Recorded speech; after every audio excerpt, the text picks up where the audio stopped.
So, lads, I mean this when I say this. I want all the Stephanie White apologists to come out because it's very, very clear that Stephanie White is not the right coach for Caitlin Clark. I don't mean this when I say this. I don't think Stephanie White's a bad coach. In fact, I think Stephanie White's a really good coach. The fact that she was able to pull off a Commissioner's Cup win with the roster that they had, she is a great coach. We are not going to slander Stephanie White's ability to coach right here, but we are going to question Stephanie White's ability to specifically coach Caitlin Clark. What if one of the best shooters in women's basketball was told to stop shooting, even when she's on a roll? That's exactly what Caitlin Clark just revealed. She says her own coach is holding her back, even when she's playing at her best. Is it part of a bigger game plan, or is something else going on? Fans are upset. Experts are confused. And judging by Caitlin's reaction, she's not too happy either. The reason behind it? It's hard to make sense of. This might not just be questionable coaching, it could point to a much deeper issue. Well, the cat is out the bag, man. Now, I told y'all, I was one of the first people to let it be known. Head coach Stephanie White is so against Caitlin Clark. It's clear as day. And it's very much clear as day that this front office dropped the ball in hiring her to be Caitlin Clark coach. I'm telling you right now.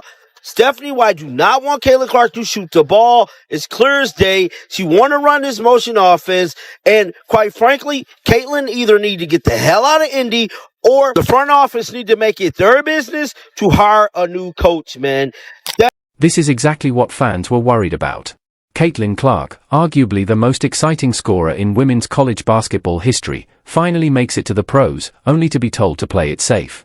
It's like giving her the keys to a sports car, then asking her to coast in the slow lane, or worse, just park it. The Indiana Fever landed a superstar and are treating her like a backup. This isn't what anyone expected. People didn't tune in to watch Caitlin Clark play it cautious. They came for the deep threes, the bold plays, and jaw-dropping moments, not simple passes and the occasional mid-range shot. Let's take a listen to this. This is, by the way, during the New York Liberty game. This is during the New York Liberty game. During the Liberty game. Let's take a listen. Not during, about the Liberty game. This is the game where Caitlin Clark hit five threes in the first half. This is the game where Caitlin was on like an all-time heater and then randomly she just stopped shooting. Like, that is the thing. That is the thing that happened. She randomly just stopped shooting while she was on an all-time heater. She was on an all-time heater and she just randomly stopped shooting. The irony? It's not that Caitlin Clark is playing poorly, she's doing the best she can with the system she's stuck in. But when the offense feels more like a confusing puzzle than a clear strategy, what can you really expect? Somehow, this team has taken the NCAA's all-time leader in both scoring and assists and turned her into a supporting act. Meanwhile, the supposed centerpiece of the offense is often just standing around, waiting for a reset pass. It's a baffling use of a once-in-a-generation talent. So I had a film breakdown prepared today, but I'm actually going to go a different direction. This is a rant because we have to talk about the state of this Indiana Fever team, and I'm here to bring the reality to all you Fever fans. This team is not a championship team. They're not a championship team. They're nowhere near close to a championship team because every team that is a championship team can play defense. This Indiana Fever team has no defense, and that's like the farthest of their problems. Their offense looked really bad today, and Caitlin Clark obviously didn't shoot the basketball well, but I'm not going to blame this loss on Caitlin Clark, even though obviously they would have won if she would have shot the ball well. My whole thing is you were up when Caitlin Clark wasn't shooting the ball well. You had a double-digit lead in that first half while Caitlin Clark was clanking every single three. She was 2 for 9. The Indiana Fever didn't just draft Caitlin Clark, they brought in a whole movement. Along with her came packed arenas, millions of fans, and non-stop media attention hanging on her every move. And yet, somehow, the one person who doesn't seem fully sold on the excitement? Her own coach. That's the twist no one expected. On Caitlin Clark, man. Now, Caitlin Clark went on Sue Bird podcast and dropped major gems, bro. She let it be known that Stephanie White do not want her to shoot threes. Yes, this is not clickbait. Oh, my goodness, guys. Check this out. So professionally, like that Liberty game, I feel like as a shooter, like when you see like 2 or 3 go in, especially like for me, like if I have 2 back to back in a row, like I'm probably going to launch a third that maybe isn't advised by Steph, but like I got to get it up. And then if the third goes in, like you're just hot. I think as a shooter, like your confidence just builds and builds and builds. It's just coming off your hand. There's one rule in basketball that everyone understands: shooters shoot. That's not just a saying, it's the heart of the game. And when the shooter is Caitlin Clark, you don't ask her to hold back. You don't turn her into a passer. You definitely don't stick her in the corner like a decoy. You let her do what she does best, because even her tough shots have a better chance than most players' easy ones. But instead, just when she heats up, out comes the whistle and the clipboard, like someone panicked and called in backup at the first sign of fire. And here's the real issue. This isn't just holding Caitlin back. It's holding the whole team back. Fans didn't show up to watch a cautious offense.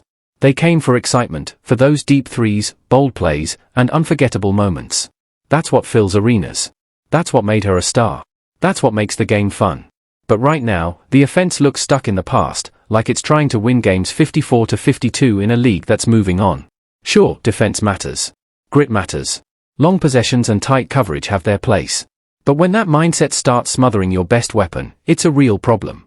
And at the moment, it feels like the coaching staff isn't just managing Caitlin, they're trying to contain her. Like she's the problem they need to control, instead of the star they should be unleashing. Make a decision. Y'all want to keep making all this damn money off me, or do y'all can make money off her being a coach? Pick one. Pick one. What are we doing here? This was trash. We got popped. We got smoked by the Valkyries. Smoked. We down 20 at home. We down a dub at home. This front office is a joke. I don't know how they even let Timmy Fag-Benlay walk away. We didn't protect her. Bro, this front office is a joke. This coach is even more of a joke. A pure clown is what this coach is. The thinking here is hard to wrap your head around.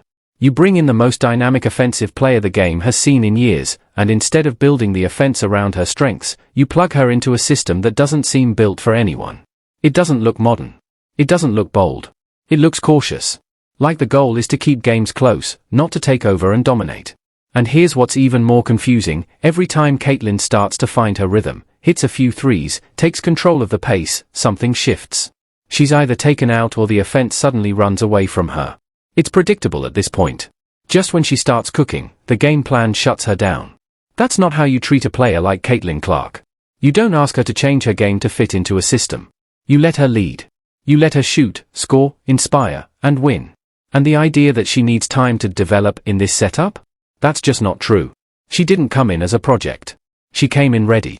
From day one, she was built to make an impact, no adjustments needed.